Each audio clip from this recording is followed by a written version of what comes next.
वाला वीडियो चालू कर रहे हैं मेडिसिन का, उसमें अपन नेफ्रोलॉजी चालू कर रहे हैं और नेफ्रोलॉजी का ग्लोमेरुलोनेफ्राइटिस टॉपिक चालू कर रहे हैं इस वाले वीडियो में। तो पहले तो इसमें क्या क्या रहता है, इसका जो डायग्नोसिस होता है ना, बेस्ट डायग्नोसिस मोस्ट स्पेसिफिक इसके अंदर है बायोप्सी करना ज़रूरी है। बायोप्सी से पता चलता है कि इसे किस टाइप का ग्लोमेरुलोनेफ्राइटिस हो रहा है, उसी हिसाब से अपन ट्रीटमेंट करते हैं आगे। और ये है ना, ये ग्लोमेरुलोनेफ्राइटिस खुद अकेला भी हो सकता है और कोई दूसरी डिजीज़ के साथ में भी हो सकता है ऐसा। और इसके इन्वेस्टिगेशन में क्या क्या चीज़ ज़रूरी है, बायोप्सी ज़रूरी है और कॉम्प्लीमेंट सिस्टम होते हैं ना C3 C4, इनको चेक करना ज़रूरी है। ठीक है, ये दो टाइप के रहते हैं ग्लोमेरुलोनेफ्राइटिस, मेनली दो टाइप के, नेफ्रोटिक नेफ्राइटिक और उसके अलावा मिक्स्ड में दोनों के अपन को मिलेंगे सिम्टम और लैब वैल्यूज़। नेफ्रोटिक में क्या है, एल्बुमिन यूरिया, ठीक है, या फिर प्रोटीन यूरिया, प्रोटीन मिलेगा यूरिन के अंदर। तो इसमें जो होगा प्रोटीन वो 3.5 से ज़्यादा होगा, ठीक है, 3.5 अपन को याद रखना है। इससे ज़्यादा हुआ तो नेफ्रोटिक, इससे कम हुआ तो नेफ्राइटिक। ठीक, उसके अलावा हाइपो एल्ब्यूमिन, तो है ना, जो एल्ब्यूमिन था वो यूरिन में चला गया, तो है ना ब्लड में कम बच गया, तो ब्लड में कम हो गया तो हाइपो। उसके अलावा कोलेस्ट्रॉल ज़्यादा हो जाएगा, हाइपर, ब्लड के अंदर, नेफ्रोटिक के अंदर। नेफ्राइटिक में क्या होगा, यूरिन आउटपुट कम हो जाएगा, हाइपरटेंशन आएगा, हिमेचुरिया आएगा, ठीक है, ब्लड आएगा यूरिन के अंदर। तो इस हिसाब से अपन नेफ्राइटिक सिंड्रोम लिखेंगे। अब ट्रीटमेंट कैसे होता है इसका, ठीक है। अब इसके ट्रीटमेंट में क्या होता है, ट्रीटमेंट में इसके है ना, नेफ्रोटिक है अगर, तो नेफ्रोटिक के अंदर क्या होता है, एडिमा होता है। तो इसके अंदर अपन को डाययूरेटिक देना होता है, तो एडिमा इसलिए अपन थायोजाइड तो नहीं देते इसके अंदर, अपन देते क्या है इसमें सिर्फ लूप डाययूरेटिक देते हैं, जैसे एग्जांपल फ्यूरोसेमाइड, ठीक है, ये दिया जाता है। याद रखना कि लूप देना, थायोजाइड नहीं देना डाययूरेटिक में। इसके अलावा अपन को स्टेरॉयड देना है, स्टेरॉयड जैसे कि एग्जांपल प्रेडनिसोलोन, ठीक है। अगर स्टेरॉयड से काम नहीं चला तो हम कोई और इम्यूनोसप्रेसर देंगे, उनका एग्जांपल क्या है, अजाथायोप्रिन या फिर साइक्लोफॉस्फेमाइड, ठीक है, इन दोनों में से कोई एक इम्यूनोसप्रेसर देंगे। ये फर्स्ट स्टेप। अगर ये नहीं हुआ तो सेकंड में अगर अगर नेफ्रोप्रोटेक्टर्स देंगे। अगर पेशेंट को हाइपरटेंशन और सीकेडी दोनों है तो सबसे बढ़िया है अपने एस इनिबिटर और आर्ब दे सकते हैं। और अगर एस इनिबिटर और आर्ब कॉन्ट्रा इंडिकेटेड है, ठीक है, कॉन्ट्रा इंडिकेशन क्या होता है इसका, या तो क्रिएटिनिन 310 से ज़्यादा है, इक्वल टू या मोर देन है, या फिर जो पोटेशियम है ना, पोटेशियम वो 5 से ज़्यादा, 5.5 से ज़्यादा है लगभग। तो इनके इस टाइम पे एस आर्ब कॉन्ट्रा इंडिकेटेड होता है। तो इस टाइम पे अपन क्या देते हैं, SGLT2 इनहिबिटर देते हैं, जिसका एग्जांपल है डापाग्लिफ्लोजिन, ठीक है। और ये जो डापाग्लिफ्लोजिन है ये ट्रीटमेंट नहीं है असलियत में, ये जो किडनी का फंक्शन है ना उसको बिगड़ने से रोकता है, डिटेरियोरेशन रोकता है उसका किडनी फंक्शन का, ऐसा। इसके अलावा थर्ड चीज़ क्या है, पेंटॉक्सीफिलिन दे सकते हैं। पेंटॉक्सीफिलिन क्या है, TNF इनहिबिटर है ये क्या करता है कि जो आरबीसी है ना उसको है ना, उसका जो स्ट्रक्चर है उसको है ना थोड़ा सा फ्लेक्सिबल बना देता है। तो जो नैरो वेसल्स होती है ना उनके अंदर भी वो चला जाता है, आर्ट्रियोल्स तक पहुंच जाता है, जिसकी वजह से किडनी के अंदर ब्लड पहुंच जाता है आराम से। तो किडनी है ना ज़्यादा मतलब दिन तक वायबल रहती है, ऐसा। उसके अलावा ये तीन मेन है ना ट्रीटमेंट है, ये तीन मेन ट्रीटमेंट है, ये हो गया। इसके अलावा इसके ट्रीटमेंट में अगर इसको कोई और कोमोर्बिडिटी है, ठीक है, कुछ और दिक्कत है, पोटेशियम ज़्यादा है, कैल्शियम कम है, या फिर फॉस्फेट ज़्यादा है, कोई भी दिक्कत है तो उन सब चीज़ को अपन ट्रीटमेंट करेंगे। डायबिटीज़ है, हाइपरटेंशन, इन सब के अलग से ट्रीटमेंट करेंगे। मेन ट्रीटमेंट ये तीन चीज़ें हैं, ठीक है। इसके अंदर पोटेशियम ज़्यादा है तो उसका मैं बता देता हूँ क्या क्या है। सबसे पहले तो अपन आई वी कैल्शियम ग्लूकोनेट देंगे, ठीक है। इससे क्या होता है कि जो एरिथमिया, जो पोटेशियम ज़्यादा होता है ना, इस वजह से हार्ट में एरिथमिया हो जाता है, तो कैल्शियम ग्लूकोनेट एरिथमिया नहीं होने देता। इसके अलावा इसके अंदर अपन है ना, इस चीज़ के लिए अपन लूप डायरेटिक यूज़ कर सकते हैं, पोटेशियम ज़्यादा हो तो। इसके अलावा बीटा अगोनिस्ट यूज़ कर सकते हैं, जैसे कि साल्बुटामोल यूज़ कर सकते हैं। इसके अलावा इंसुलिन और ग्लूकोज, ये दोनों साथ में देना कॉम्बिनेशन में, ये यूज़ कर सकते हैं। और इनसे भी अगर ठीक ना हो तो लास्ट अपने पास है पोटेशियम रेजिन। ये क्या होता है कि पोटेशियम को खा जाता पूरा। तो उसके बाद में इसके अलावा इसको इसलिए बोलते हैं पोटेशियम स्कैवेंजर भी बोलते हैं। इसके अलावा अगर फॉस्फेट ज़्यादा हो गया है तो अपन फॉस्फेट स्कैवेंजर दे सकते हैं, ठीक है। और इसका अगर डायबिटीज़ है डायबिटीज़ ट्रीट करो, हाइपरटेंशन ट्रीट करो। अपन केस देखते हैं, केस नंबर 28, ठीक है। अपना नेक्स्ट केस है केस नंबर 28। इस केस नंबर 28 के अंदर अगर अपन देखें क्या क्या दिया हुआ है, ये 24-year-old person patient consulted to local general practitioner, ठीक है। और इसकी हिस्ट्री क्या है, हिस्ट्री है कि 14 ईयर्स अगो इसको रेस्पिरेटरी इन्फेक्शन हुआ था। 14 years, no that age of 14 year old जब था ना तब इसका हुआ था। 14 ईयर ओल्ड मतलब आज ये 24 साल का, पहले 14 ईयर ओल्ड में हुआ था, मतलब फ़िलहाल इसको 10 ईयर्स हो चुके हैं। तो एक क्रॉनिक चीज़ है, ठीक है। और अभी फ़िलहाल इसको ऐसी कोई ज़्यादा एक्यूट कंडीशन नहीं हो रही है, कोई इसको ऐसी खास बीमारी नहीं है। जनरल प्रैक्टिशनर के पास आया है, हेडेक वगैरह हो रहे हैं। और तो अगर है ना साथ में अपन को हिस्ट्री दी हुई है एक्यूट रेस्पिरेटरी इन्फेक्शन, तो अपन पीएसजीएन सोच कर चलेंगे। रेस्पिरेटरी इन्फेक्शन दिया हो, साथ में कोई नेफ्रोटिक दिक्कत आगे दी होगी, तो पीएसजीएन होगा। बाकी देखते हैं कि इसमें और क्या है। इसको हाइपरटेंशन, ठीक है, 140/90। तो ये हाइपरटेंशन कितना हुआ, 140/90। तो ये ग्रेड 1 का हाइपरटेंशन हुआ, ठीक है। इसके अलावा आगे क्या दिया हुआ है, इसका the punch sign in the lumbar region, ये पंच साइन नेगेटिव है, तो पहले का केस तो नहीं है, ठीक है। इसके अलावा इसका हीमोग्लोबिन दिया हुआ है, हीमोग्लोबिन कितना है, 105 है। 105 ये ग्रेड 1 में आता है एनीमिया में, ठीक है। अपन एनीमिया ग्रेड ही नहीं देखेंगे तो इसमें ग्रेड 1 में आएगा, तो एनीमिया ग्रेड 1 लिख लिया। तो इसके अलावा इसका WBC नॉर्मल है, ESI भी लगभग नॉर्मल के करीब है। तो मतलब ऐसी कोई खास एक्यूट कंडीशन नहीं है यहाँ पर। इसके अलावा इसका यूरिन के अंदर ये जो प्रोटीन देखिए ना, हमेशा यूरिन में देखने का, ब्लड वाला प्रोटीन नहीं देखने का, कन्फ्यूज़ नहीं होना उसका। तो इसमें अगर प्रोटीन दिया हुआ है यूरिन के अंदर 1.1 दिया हुआ है। अब प्रोटीन भी दो टाइप के दिए होते हैं, एक की यूनिट होती है ग्राम पर लीटर वाली रहती है, और एक की रहती है पर डे, ठीक है। पर डे होगा या फिर जनरली बिना पर डे लिखा होगा, मिलीग्राम में लिखा होगा। तो उनमें से अपन को जो CKD की अपन ग्रेडिंग निकालते हैं ना, उसके लिए अपन है ना मिलीग्राम पर डे, डे मतलब पूरे दिन का जो होता है ना प्रोटीन या फिर एल्बुमिन, वो अपन निकालते हैं। ये तो पर डे दिया मतलब पूरे दिन का है। तो ये है ना जो है ना, ये 30 और 300 के बीच का है, ठीक है। तो अपन इसको क्या लिखेंगे, A2 लिखेंगे। अगर 300 से ज़्यादा होता तो A3 होता। तो A2 हुआ, ठीक है। तो CKD A2 लिखेंगे। इसके अलावा और क्या वो दिया हुआ अपन को, GFR दिया हुआ है। GFR कितना दिया है, 55। तो 55 अपना आता है G3A के पास, ठीक है। तो अपन लिखेंगे chronic PSGN presenting with nephritic syndrome. अभी नेफ्रेटिक सिंड्रोम क्यों है, ठीक है। नेफ्रेटिक सिंड्रोम के कुछ क्राइटेरिया होते हैं, हिमेचूरिया होना चाहिए, हाइपरटेंशन, डिक्रीज यूरिन आउटपुट, और प्रोटीन यूरिया जो कि <3.5 हो, ठीक है। तो यहाँ पे अगर प्रोटीन देखिए यूरिन में कितना आ रहा है, ये जो इसकी जो यूनिट है ना, ये ग्राम पर लीटर है, ठीक है। तो ग्राम पर लीटर वाला जो प्रोटीन है वो ये है। तो ये 1.1 है, जो कि 3.5 से कम है। तो ये पहला ये बात होगी, ठीक है, कि protein urea which is not of nephritic range, मतलब नॉट ऑफ नेफ्रोटिक रेंज। तो अगर 3.5 से ज़्यादा होता तो नेफ्रोटिक रेंज हो जाता। तो फिलहाल ये वाला पॉइंट अपना हो जा रहा है इधर से, ठीक है। उसके अलावा हाइपरटेंशन, हाँ इसको हाइपरटेंशन है, कितना है, ग्रेड 1 है। इसके अलावा हिमेचूरिया, इसको है हिमेचूरिया। हिमेचूरिया अपन कहाँ देखेंगे, यहाँ पर देखो, इरेथ्रोसाइट यूरिन के अंदर इसको इरेथ्रोसाइट आ रहा है। इरेथ्रोसाइट बोले तो RBC आ रहा है, मतलब हिमेचूरिया हो रहा है। तो 3 पॉइंट अपने आ जा रहे हैं। तो नेफ्रोटिक सिंड्रोम है, ठीक है। तो इधर नेफ्रोटिक सिंड्रोम लिखेंगे। इसके अलावा अब अगर CKD का ग्रेड 3 है ना, तो ग्रेड 3 को अपन स्टेज 2 में रखते हैं, ठीक। अभी अब हाई रिस्क कैसे हुआ, जो अपन टेबल देखेंगे ना, तो जो ग्रेड वाला जो टेबल आता है ना, स्टेज और ग्रेड वाला, उसके अंदर अगर अपन देखेंगे तो हाई रिस्क में आएगा ये वाला, ठीक है। ग्रेड 1 स्टेज 2 हाई रिस्क में आएगा। तो इसका जो इन्वेस्टिगेशन और ट्रीटमेंट क्या रहेगा, सेम रहेगा जो इधर पढ़ा चुके अपन। इसमें इन्वेस्टिगेशन में ये और ऐड कर देना, इन्वेस्टिगेशन में बायोप्सी और कॉम्प्लीमेंट तो ज़रूरी है, साथ में इलेक्ट्रोलाइट भी हम करेंगे, क्योंकि है ना जो किडनी के डिस्टर्बेंस होता है उसके अंदर इलेक्ट्रोलाइट का अपने डिस्टर्ब हो जाता है, जैसे कि पोटेशियम पोटेशियम हो गया, और अगर क्रॉनिक हो गया तो कैल्शियम फॉस्फेट का भी दिक्कत हो सकती है। तो वो सब इलेक्ट्रोलाइट की दिक्कत हो जाती है किडनी के उसमें डैमेज में, ठीक है। मेनली पोटेशियम होता है अगर एक्यूट है तो।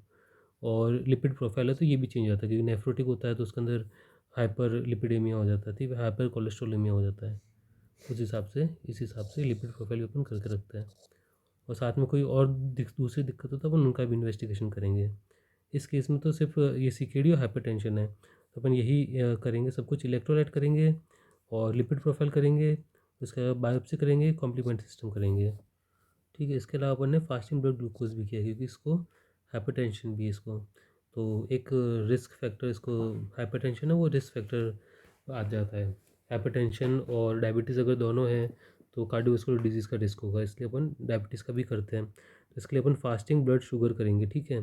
और इस केस में अपन HbA1c नहीं कर सकते, क्योंकि एनीमिया है, तो एनीमिया होगा तो RBC कम होगा। तो RBC कम हो जाएगा ना, तो HbA1c हमेशा अपना ज़्यादा आएगा, जो कि एक सूडो ज़्यादा है, असलियत में ज़्यादा नहीं है। इसलिए अपन इस केस एनीमिया के केस में HbA1c नहीं कर सकते, तो हमें फास्टिंग ब्लड शुगर ही करना है हमेशा एनीमिया में। और इसके ट्रीटमेंट में क्या, सेम ये जो ऊपर अपन पढ़ा चुके हैं। ट्रीटमेंट मेनली क्या होगा, अपन है ना स्टेरॉइड देंगे, अगर है ना स्टेरॉइड से सही नहीं हुआ तो अपन एजाथायोप्रिन दे सकते हैं, साइक्लोफॉस्फेमाइड दे सकते हैं। इसके अलावा हम नेफ्रोप्रोटेक्टर दे सकते हैं। नेफ्रोप्रोटेक्टर में ASAP देंगे अगर कॉन्ट्राइंडिकेटेड नहीं है, ठीक है। और अगर कॉन्ट्राइंडिकेटेड है ASAP तो हम देंगे SGLT2 इनहिबिटर डापाग्लिफिजिन, ठीक है। इसके अलावा हम पेंटॉक्सीफिलिन भी दे सकते हैं। तो ये अपना मेन ट्रीटमेंट। इसके अलावा हाइपरटेंशन है तो अपन स्टैटिन भी दे सकते हैं, क्योंकि ये क्या नाम है, अगर कोलेस्ट्रॉल वगैरह ज़्यादा होगा, डायबिटीज़ होगा, हाइपरटेंशन, मतलब ये सब मिलकर रिस्क फैक्टर बना देते हैं कार्डियोवास्कुलर डिजीज़ के लिए, ऐसा। अब नेक्स्ट केस अपन केस नंबर 29 देखें। तो इसके अंदर 23 ईयर ओल्ड पेशेंट है, ठीक है। जनरल प्रैक्टिशनर के पास में आया, इसके फेशियल स्वेलिंग हो रही है, इसके भी क्रॉनिक टॉन्सिलाइटिस है, ठीक है। टॉन्सिलाइटिस क्रॉनिक है। इसके अलावा इसको क्या हुआ, तो इसको 2 साल पहले हुआ था, ये ऐसे सिम्टम आए थे। उसका 2 साल पहले आया, मतलब अपन सोचें क्रॉनिक है, ठीक है। उसके अलावा इसे 2 वीक्स पहले वापस से आ गया, बोले तो एक्यूट भी है। तो acute on top of chronic, ठीक है। 2 वीक पहले आया तो एक्यूट, 2 साल पहले भी आया था तो क्रॉनिक। तो acute on top of chronic, condition versions, और इसका जो इसका 150 ओवर 95 दिया हुआ है, तो ये अपना आएगा हाइपरटेंशन, ठीक है। ये अपना ग्रेड जाएगा अपना ग्रेड 1 में। इसके अलावा ग्रेड 1 में आएगा तो अपन लिख देंगे हाइपरटेंशन ग्रेड 1। अब इनकी एज कम है ना, एज इसकी 23 है, तो अपने सेकेंडरी हाइपरटेंशन है। कि जो हाइपरटेंशन इसको हुआ है ना, ये हुआ है अपना किडनी डैमेज की वजह से हाइपरटेंशन हुआ है, तो इसको अपन सेकेंडरी हाइपरटेंशन बोलेंगे, क्योंकि कोई इसका दूसरा रीज़न है हाइपरटेंशन का होने का। इसका आगे अपन देखें तो इसका ब्लड में दिया हुआ, ब्लड का कलर इंडेक्स दिया हुआ। कलर इंडेक्स अगर 1 से कम है ना, अगर 1 है तो नॉर्मल है, 1 से कम है उसे हाइपोक्रोमिक बोलते हैं अपन, ठीक है। हाइपोक्रोमिक है ये। उसके अलावा जो हीमोग्लोबिन इसका दिया हुआ है 124 दिया हुआ है, 124 है। और ऊपर से ये कौन है, मेल है फीमेल है, ही, ठीक है, ये मेल है। तो इसका हीमोग्लोबिन 130 से कम है और 90 से ज़्यादा है, तो अपन ग्रेड 1 लिखेंगे इसका, ठीक है। तो हाइपोक्रोमिक क्योंकि 1 से कम है इसका कलर इंडेक्स, और एनीमिया ग्रेड 1 क्योंकि इसका हीमोग्लोबिन है वो 130 से कम है, तो ग्रेड 1 चलाएगा, कलर इंडेक्स हो गया। उसके अलावा इसके ल्यूकोसाइट्स इसके लगभग नॉर्मल भी चल रहा है इसका, पर ये एक्यूट है क्योंकि 2 वीक्स वाला हिस्ट्री दिया हुआ है, ये सर बढ़ा हुआ है इसका।